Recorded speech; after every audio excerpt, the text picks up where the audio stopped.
Ang paghaharap ng dalawang pinakamalakas, yan ang temang madalas nating nakikita sa mundo ng Jujutsu Kaisen. At ngayon na lumabas na ang full chapter 9 ng JJK Modulo, ay sa wakas mawi-witness na natin ang Gojo versus Sukuna sa mundo ni Cross at Maru. Matutunghayan natin ang mga sikretong nakatago sa kanilang mundo at ang tunay na nangyari kina Cross at Maru na bumago sa kanilang buhay. Yan at marami pang matinding eksena at revolusyon ng ating matutunghayan ngayon sa chapter na ito. Kaya naman, this is Mr. AI Anime at huwag na nating patagalin pa, let's go! Ang pamagat ng ating chapter ngayon ay Duraval Bob Mechica Part 2. Nagsimula ang chapter sa isang eksplanasyon patungkol sa third eye ng mga Simurians. Ayon dito, ang third eye daw ng mga Simurians in general ay ang source ng kanilang tinatawag na Lorolka. Ang Lorolka, mga kaibigan, ay parang equivalent ng curse energy sa mundo ng mga tao. Kaya ang third eye raw ay ang pinakamahalagang organ sa kahit anong tribo ng Simuria.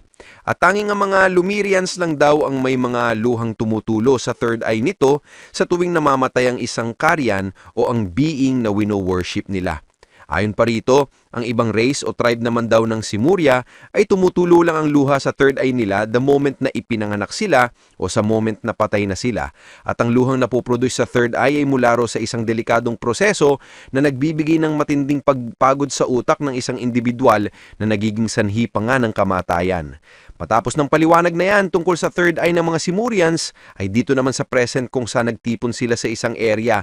Sabi nila rito na ang anak daw na babae ng isang chief mula sa mga Discantants ay pinatay at kinain ng isang Kalyan. Kaya sabi naman ni Dora, kung ganoon, sagot naman ni Cross, ano na raw ngayon? Paliwanag naman itong matandang kinakabahan na ang mga Kalyan daw na nakatira noon sa teritoryo ng mga Discantants ay matagal nang naubos, ilang taon nang nakalilipas. At ang isang Kalyan daw ay hindi basta-basta umaatake, maliban na lang kung napro-provoke ito. Kaya dahil sa ginawang pagpatay ng isang Kalyan sa anak ng Discantant chieftain, ay nagdedemand na raw ngayon ng mga Discante na kukunin nila ang 90% ng teritoryo ng mga Lumirians, pati na ang kanal, bilang kabayaran daw sa ginawa ng Kalyan. Kung tatanggi raw sila ay hindi magdadalawang isip ang mga Discante na magdedeklara ng giyera sa kanila. Nagalit naman dito si Oscar. Ha! Napakadaya naman yan. Hinding-hindi tayo tatanggap sa ganyang kondisyon. Sagot naman ng matanda. Pero isang duelo ay naisagawa na raw ng mga sugo ng Diskante. Na iba raw kasi ang pamamaraan ng Diskante dahil kinukuha nila ang kanilang goal o pakay sa pamamagitan ng isang duelo. Hindi sila agad nagsasagawa ng digmaan, kundi kinukuha muna nila ang kanilang layunin bago magsimula ng giyera. At ang Simuria ay kilala sa pagbibigay ng politikal na kapangyarihan sa mga individual na may pambihirang lakas. Pagdating raw sa mga Lumirians, bagaman hindi naman sila matatawag na mahina, mas malakas pa rin daw sa kanila ang mga Discantants. Kaya ngayon ay may mangyayari raw talagang duelo sa pagitan ng dalawang champions mula sa dalawang tribo, kung saan ang pinakamalakas sa Lumira ay ilalaban sa pinakamalakas sa Discante. Ayon pa rito, ayon sa rule, kung mananalo ka sa duelo, ay pwede mong gawin ng anumang bagay gaya ng pagdeklara ng giyera sa kabilang tribo hanggang sa makuha mo ang iyong goal. Pero kung matatalo ka naman, ay dapat masunod din talaga ang demand at kagustuhan ng kabilang tribo na tumalo sa iyo, nang sa ganun ay matapos na agad ang conflict nang walang karagdagang gulo na mai-involve. Gumiti naman si Oscar. Ha! Isang duelo pala ha! Sa katunayan nga niyan mas mabuti pang may duelo, di ba Dora? Nagtaka naman si Namaro at Cross kung bakit tinanong ni Oscar si Dora. Kaya paliwanag naman ng mga kaibigan ni Oski, na pala no, hindi nyo man nalaman tungkol dito. Nangyari kasi ito nung kakasilang nyo pa lang. May duelo raw kasing nangyari noon bago raw sila napalaya sa village na kanilang tinitirhan. At ang nanalo raw sa duelong iyon ay si Dora. Hindi naman nagsalita si Dora nang nasabi ng mga kaibigan ni Oski. Kaya sabi naman ni Maro, totoo ba yan? Alam ko naman na malakas ka. Pero sabi naman nitong isa, ang duelo pa raw na iyon ay sinalihan pa nga raw man ni Chief mula sa Discante. At bukod pa raw doon, ay dinaya raw ang duelo na iyon upang paboran ng Discante. Pero sa kabila raw ng lahat ng iyon, si Dora pa rin daw ang nanalo. Kaya si Dora raw talaga ang pinakamalakas sa buong Lumiria. Sabi nila, makakayanan na raw talaga nila ang problemang ito dahil nando sa kanila si Dora. Nagsalita naman si Dora at sinabing, tumahimik kayo. Maraming mandirigma ang hindi nakadalo sa duelong iyon na nangyari noon. Habang nagsasalita pa si Dora, sabi naman ng narration ni Cross na dapat sa oras daw na ito ay na-realize na raw nila kung bakit sinabi ni Dora ang tungkol sa bagay na ito. Kaya tinanong ni Cross ang matanda, "So, hindi kami pwedeng tumanggi sa duelong ito?" Sagot naman ng matanda, "Hindi. Kasi raw talaga hindi nagpapakita ng awa ang mga discantants kung ang kanilang kalaban ay tatanggi sa duelo. Ito raw ang pinaka-purpose ng isang mandirigma, kaya ang pagtanggi ay wala talaga sa kanilang choices." Nag-alala naman si Cross sabing, "So, ang pagtanggi ay nangangahulugan ng pagkatalo." Ayon pa sa narration ni Cross, kahit na matalo pa raw sila, hindi rin daw sila makagaganti. Pero kung wala naman silang gagawin ngayon, paniguradong magiging katapusan na rin nila ito. Kaya sabi naman dito ni Dora, tatanggapin na lang daw niya ang duelo. Matapos niyan, sa araw ng duelo sa loob ng arena, baka sa mga mukha ni Oski ang kaba. Nasabi pa rito sa narration ni Cross na sa araw daw ng duelo, nang nakita nilang individual na lalaban kay Dora, dito na raw nila na-realize ang mapait na katotohanan. Ang nakita ni Cross at ng kanya mga kaibigan, ang magiging kalaban ni Dora mula sa diskante, dito na siya nakaramdam ng matinding emosyon. Ayon pa sa kanya, sumakit daw talaga ang puso niya. Ang kanyang mga kamay at paa ay nanlalamig at ang kanyang isipan ay para bang in-overtake ng ibang sensation. Kaya hindi raw talaga niya makakalimutan ng ganitong pakiramdam, ang ganitong kilabot. Matapos niyan ipinakita si Dabora na may hindi maikakailang napakalakas at nakakatakot na aura. Dahil dito, tumahimik ang atmosphere sa panig ng mga taga-Lumeria na nasa arena. Hindi na natiis ni Cross ang kanyang saruli at sinabihan si Dora na, "Hindi maaari Dora, pakiusap, tumakbo ka na lang at umalis dito. Mamamatay ka lang diyan, pakiusap. Wala namang magsisisi sa iyo kung aalis ka ngayon. Lahat ng taga-Lumeria ay may malaking utang na loob sa iyo, Dora, at nagpapasalamat kami sa lahat ng ginawa mo. Yan ang bagay na hindi magbabago, kaya pakiusap, huwag ka nang tumuloy." Subalit ngumiti lang si Dora sa kanya at binanggit ang pangalan ni Cross. Matapos niyon, lumapit si Dora kay Dabora at sabing, "Mukhang matagal na, no? Kumusta na ang kapatid mong babae?" Sumagot naman si Dabora na may malungkot na mukha at nakatitig sa kanyang mga mata. Kaya sabi naman ni Dora kay Dabora, "Huwag mong sabihing hinostage din ang kapatid mo." Kaya sagot naman ni Dabora, "Ano nang gagawin ko ngayon? Inutusan nila ako na patayun ka." So apparently mukhang hinostage nga ang kapatid ni Dabora para mapilitan siyang humarap rito kay Dora. Kaya sabi naman ni Dora, "Huwag kang mag-alala, Dabora. Kung ano man ang mangyari dito, hindi na ito mahalaga pa." Pero may maliit lang daw siyang pabor na gustong sabihin ngayon kay Dabora. Dito na nag-usap ang dalawa at ilang segundo lang ay sumagot si Dabora, "Oo, naiintindihan ko."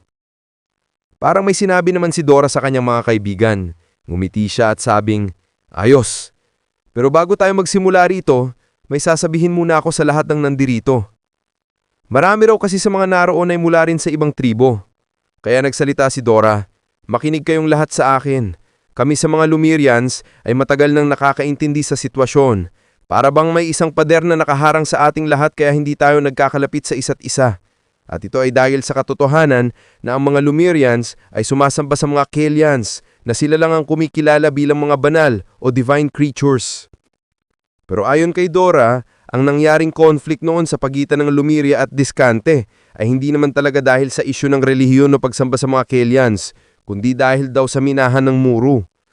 Ang muro ay isang uri ng special na bato na nag-iimbak ng lurokula o sa mundo ng Earth, ito ay katumbas ng curse energy. Yan daw ang tunay na dahilan kung bakit in-invade sila noon ng Diskante. Kaya pala lumaban noon ng kanilang mga magulang dahil ang mga batong muro ay napaka-espesyal at naglalaman ng lurokula. Nang masabi ito ni Dora, nakatingin lang sa kanya ang hari ng Diskante na may napaka-intimidating na presensya. Sabi pa ng ilan sa mga nasa arena, "Oo nga no, tama si Dora. Mas lumakas nga ang Diskante mula nang mapasakamay nila ang mga batong muro." Kaya itong problemang ito na nagsimula raw sa pagkamatay ng anak ng chief ay isa lang daw sa mga dahilan ng Diskante. Pero may ilan din sa mga tao sa arena na gustong patahimikin si Dora dahil baka kung ano pa ang masabi nito na magbubunyag ng katotohanan at magdudulot ng galit ng Diskante na maaring magresulta sa kanilang kamatayan. Nagpatuloy pa rin si Dora sa pagsasalita, "Hindi ako narito para umiyak o magmakaawa sa inyo dahil sa ginawa ninyo sa amin noon at hanggang ngayon. Kasi kahit na ang motibo ng lahat ng iyon ay pang sariling kapakanan at kasakiman, alam kong ang ibang tuibo ay hindi naman talaga makikialam sa problemang ito. Ang ginagawa kasi ng Diskante, ginamit nila ang relihiyon ng Lumerians bilang dahilan ng kanilang pag-atake para palabasin na dahil daw sa aming paniniwala kaya sila nagsagawa ng digmaan. Ayon pa kay Dora, Kung relihiyon daw talaga ang irarason ninyo, mananatiling hindi makikialam ang ibang tribo. Iisipin nilang wala silang karapatang makisangkot dahil baka isipin nilang ito ay usaping ng pananampalataya. Habang nagsasalita si Dora, makikita si Dabora na tahimik, malungkot At halatang napipilitan lamang sa kanyang ginagawa.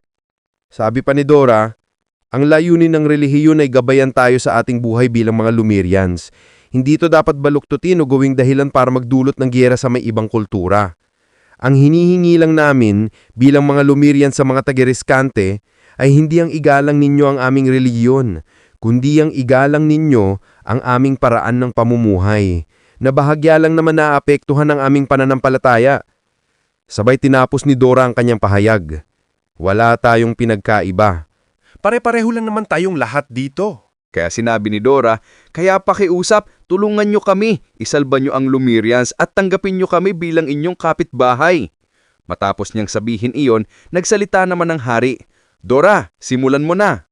Ilang minuto ang lumipas, makikita si Nokros at ang kanyang mga kaibigan na puno ng galit, lungkot at takot. Ganon ding si Oski at si Jabaloma na hindi na halos kayanin ng kanilang nasaksihan. Dahil dito, ang dati sanang kalmadong si Maru ay biglang nagbago ang mukha. Galit na galit ito. Agad siyang sumugod kay Dabora, ngunit agad siyang pinigilan ni Cross at sinigawan. Sira ulo ka talaga! Ano bang ginagawa mo? Sinigawan naman ni Mari si Dabora. Ikaw, Dabora, di ba yan ang pangalan mo? Bakit hindi mo binigay ang buong lakas mo? Wala kang hiya! Tatawagin mo pa ba ang sarili mong mandirigma kung hindi ka naman lumaban ng buong puso? Galit na galit si Maru dahil makikita natin na patay na si Dora. Puno ng dugo ang kanyang katawan. Humingi naman ng tawad si Dabora. Malungkot na nakatingin sa kanila at sabing, patawad, ayoko lang saktan ang mukha niya. Nagulat si Cross sa sinabi nito. Sa sumunod na eksena, ipinakita na ang mga Lumerians na naglalakad patungo sa lugar kung saan ililiging si Dora. Sa narration ni Cross, sinabi niyang doon lang nila nalaman na si Dora at si Dabora ay magkaibigan pala noon. Noong pareho pa silang mga mandirigma, tinutulungan nila ang isa't isa. Magkasabay silang lumakas at taning si Dora lamang ang nakakaintindi sa tunay na kakayahan ni Dabora. Si Dabora daw ay isang individual na hindi mahilig magmayabang ng kanyang kapangyarihan, ngunit kapag lumalaban ay ibinubuhos niya ang lahat. Kaya bago pa man napalayas ang mga Lumerians sa kanilang dating tirahan, magkaibigan na pala talaga sina Dora at Dabora. Parang sina Gojo at Geto mga kaibigan, pero sa huli, nakakalungkot isipin na silang dalawa na parehong itinuring na pinakamalakas sa buhong Simuria ay nagpatayan lang sa dulo. At gaya ng laban ni Gojo at Sukuna, ang pagkatalo ni Dora sa kamay ni Dabora ay ipinakita rin sa off-screen. Matapos nito, ipinakita ang bangkay ni Dora, puno ng mga bulaklak, walang bakas ng sugat sa kanyang muka, tila payapa ang kanyang ekspresyon. May tumutulong luha sa kanyang third eye, tanda ng kamatayan ng isang Lumerian. Pagkatapos, ipinakita ang isang flashback kung saan naghukay pa noon si Maru para sa Canal Project. Napag-usapan nila noon ang salitang madalas banggitin ni Dora, na kapitbahay. Tinanong ni Cross si Dora, ano ba talagang ibig sabihin ng salitang kapitbahay? Sagot ni Maru, sila yung mga malapit sa'yo. Sumabat naman si Cross, tumahimik ka nga, walang nagtatanong sa'yo. Numiti si Dora at sumagot, ang kapitbahay ay mga kaibigan at kasamahan mong nakakaintindi sa mga bagay na mahalaga sa'yo. Sa kasalukuyan, habang binubuhat nila ang kabaong ni Dora, naalala ni Cross ang sinabi nito sa arena, ang pakiusap na tanggapin ng mga Lumerians bilang kanilang kapitbahay. Ngunit sa isip ni Cross, ang sabi niya, imposible yan Dora, ikaw mismo ang pinapaalagahan namin, ikaw lang ang pinakamahalagang Lumerian sa amin at wala nang iba. Pero sa huli, nakakalungkot isipin na kahit ganun pa kadalim ang pagmamahal nila kay Dora, pinatay pa rin sila. Kasi kung tinuring talaga nilang kapitbahay ang mga Lumerians, hindi nila papatayin si Dora, ang pinakatapat at pinakamabuting tao sa kanila. Kaya nakakalungkot isipin na kahit napilitan silang umalis noon sa kanilang lumang village, kahit nanalo pa si Dora sa unang duelo para maiwasan ang gulo, kahit ginawa niya ang kanal para magkaroon ng koneksyon sa Desante, at kahit gusto niyang mag-coexist silang lahat, iba pa rin ang tingin ng Desante at ng ibang tribu sa kanila. Nandyan pa rin ang diskriminasyon na para bang ang lahat ng ginawa ni Dora ay napunta lang sa wala. Kaya nang nailibing na nila si Dora at habang nagtitipon sila rito, sabi naman ni Cross ano na raw ang kanilang gagawin dahil ang lugar na ito ay magiging teritoryo na raw ng Desante bukas. Sagot naman ni Oski, kailangan nating umalis at pumunta sa ibang lugar. Kahit na ang mga babae at ng mga bata lang ang kanilang isisiguro para makaalis. Sagot naman ni Cross, ano ba ang magagawa natin sa natitirang lupa na mayroon tayo? Titirahan natin ito pero siguradang magkakaroon na naman ng sakit at tagutom. Wala na rin daw silang sapat na supply ng tubig gaya ng meron dito. Kaya sabi pa ni Oski, mas pipiliin na raw niyang mamatay kaysa sa dahan-dahang mamatay dahil sa mga nangyayari ngayon. Nais niya raw talagang tanggalin ang mga sungay mula sa mapapangit daw na muka ng mga desante at isaksak raw ang mga sungay na yon sa mga puwit nila mismo. Nasabi naman itong isa na yan daw ang pamamaraan ng isang mandirigma, mas pipiliin na lang daw nilang mamatay habang lumalaban. Sabi naman ni Jabaloma, ang obligasyon daw ng mga mandirigma ay hindi ang mamatay na may karangalan, kundi ang protektahan ng mga babae at mga bata. Sabi naman ni Maru, nagtataka daw siya ngayon kung ang ibang tribo ba raw na naroon noon sa speech ni Dora ay tutulong ba sa kanila. Sagot naman ng isa, bukas na raw ang huling araw bago tuluyang i-take over ng desante ang lugar na ito. Kaya nasabi niya na wala raw talagang naging resulta ang speech na ginawa ni Dora at wala raw tutulong sa kanina. Ayon sa narration ni Cross, ang takot at puot daw na dulot ng pagnanais ng isang nilalang na mamatay ka na ay unti-unting pumapalibot sa kanila. Habang nagsasalita si Cross sa narration na yon, biglang may kumuha ng atensyon ni Maru nang may boses na nagsabing, "Hoy, ano bang ginagawa niyo rito?" Laking gulat nila nang makita si Dabora na nasa likod nila at kasama niya ang isang misteryosong individual na inassume nilang ito ang kanyang kapatid na na-hostage noon na nabanggit ni Dora habang nakikipaglaban siya kay Dabora. Nagsalita naman si Dabora, may iniwan si Dora para sa inyo. Matapos niyan, pinuntahan nila ang isang lugar na puno ng mga nakaimbak na bato. Dinala sila ron ni Dabora dahil sinabi niyang may iniwan daw si Dora sa kanila. Nagulat naman sina Cross at ang iba at sabing, ito ay mga muru, mga espesyal na bato na nabanggit noon ni Dora. Dito na naalala ni Cross ang sinabi noon ni Dora sa kanila habang naghuhuay pa lang sila ng kanal. Nasabi nito na, wag daw hawakan ng mga bato sa area na iyon. Kaya nang nilapitan nila ang mga bato, sabi ni Cross, kinolekta ba raw ni Dora ang lahat ng to habang niguhukay tayo ng kanal? Tanong pa ng isa, bakit wala raw sinabihan si Dora tungkol sa mga batong ito? Sagot naman ni Oski, baka ayaw lang talagang malaman ni Dora ng mga desante ang tungkol sa bagay na ito. Tignan mo kung gaano karami ang mga batong naiipon niya. Sabi naman ni isa, tama ka, ang area roon na malapit sa kanal ay teritoryo ng mga kalihan. Kaya ang mga desante research team ay hindi talaga nakapunta sa area na yon, paki na rin sa area na ito. Sabi naman ni Jabaloma, baka pinaplano sana noon ni Dora na ibahin at mapaunlad ang Lumeria gamit ang mga batong ito. Sabi naman ni Oski, mahahanap talaga ng mga desante ang mga batong ito kung aalis tayo at iiwan na natin ang lugar na ito. Lahat ba ng ginawa ni Dora o ng ginawa nating lahat ay nauwi lang ba sa wala? Matapos niyan, makikita na hinawakan ni Maru na namamangha ang isa sa mga bato. Sabay na alala niya ang sinabi noon ni Dora sa kanila habang naguhukay sila. Gusto niyo bang malaman kung bakit ko ginagawa ang lahat ng to? Sagot naman noon ni Maru, alam naman namin kung bakit mo ginagawa yan, Dora. Pero ang gusto raw nilang malaman ay kung saan ba talaga nanggagaling ang kagustuhan at willpower ni Dora na gawin ang lahat ng ito. Sagot naman ni Dora na ang bawat village, puok o syudad ay gawa raw mula sa isang individual na nangarap lang noon, na nabuo mula sa ideals ng isang tao sa unang panahon. At kahit pabalang araw ay patay na siya, ang kanal na ito raw ay magpapatuloy pa rin at mananatili rito.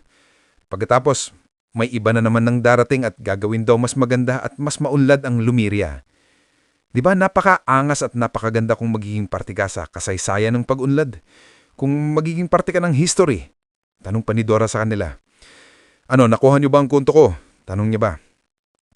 Sagot naman ni Maru, hindi pero ang ganda nga eh. Sabay sabi ni Cross, oo, ang ganda talaga. At napangiti pa siya habang sinasabi ito. Matapos niyan, ibinalik ang eksena sa kasalukuyan. Habang nakahawak si Maru sa mga bato, nagsimulang lumabas mula sa mga ito ang kakaibang enerhiya na ngayoy bumabalot sa kanyang katawan.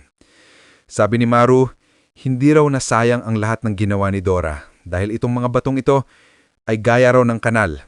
Ito raw ang daanan na ginawa ni Dora para sa kinabukasan ng Lumeria. Kaya inabot ni Maru ang kanyang kamay kay Cross at hinawakan naman ni Cross ang kamay niya. Biglang mas lumakas sa mga enerhiya na bumalot sa kanilang dalawa. Nagulat naman sina Oski at ang iba pa dahil napansin nilang ito ay lurukula o curse energy na nagmumula kina Maru at Cross. Maya-maya, nagsimulang lumutang at umikot-ikot ang mga bato. Nasabi naman kay Jabaloma, ano kaya ito? Hindi ba ito mga muro? pero parang mas dalisay pa ang enerhiya na lumalabas sa mga batong ito. Matapos yun, nagsalita si Maru. Kayo, hindi pa mas maganda kung hahanap tayo ng isang mapayapang lugar na pwede nating tirhan. Sagot naman ni Oski, wala raw ganyang lugar para sa atin. Tugon ni Maru, meron. Isang planeta kung saan ang mga kagaya natin ay nakatira rin doon. Sigurado akong makikita at mahahanap natin ang lugar na yun kapag nakaalis na tayo sa Simuria. Nagulat naman si Oski at nasabi, aalis sa Simuria? Planeta? Maya-maya, nagsalita naman si Dabora. Sasama ako sa inyo. Gumawa ako ng pangako kay Dora na poprotektahan ko ang mga Lumirians. So maaring sa mundo ni Nakros o dito sa Simuria ay may uri rin ng binding vow. Dahil dito, mukhang hindi kayang suway ni Dabora ang kanyang pangako na poprotektahan ang mga Lumirians. At dahil magkaibigan noon sina Dora at Dabora, malinaw na sincere talaga ang kanyang sinabing yon. Matapos niyan, sumigaw si Maru, ayos, tara, pumunta na tayo sa ibang parte ng mundo sa itaas at hanapin natin ang nating magiging kapitbahay. Maya-maya, habang nagsasalita si Maru, ay tila nabubuo mula sa mga lumulutang na bato ang isang higanting barko, isang mothership na gawa pala mismo sa mga batong yon. At doon na nga mga kaibigan, nalaman natin kung ano ang nangyari sa kanila bago pa sila makarating sa Earth. Kaya pala may trust issue si Cross dahil may malalim pala siyang trauma sa mga nangyari sa Simuria. Ngulit ang talong, ano kaya nangyari sa kanila pagkatapos nito? Bakit pagdating nila sa Earth ay imbes na matuwa si Cross ay parabang puno pa rin siya ng galit sa mga tao? Ano kaya ang tunay na dahilan sa likod ng galit na yon? Ang matinding revelasyon na yan ay matutunghayan natin sa susunod na chapter. Dito na natin tatapusin ang ating video. Kung nagustuhan niyo ang video mga kaibigan, don't forget to like, comment, follow and subscribe para sa mas marami pang kwento tulad nito. Maraming salamat. This is Mr. AI Anime and see you guys again on my next video.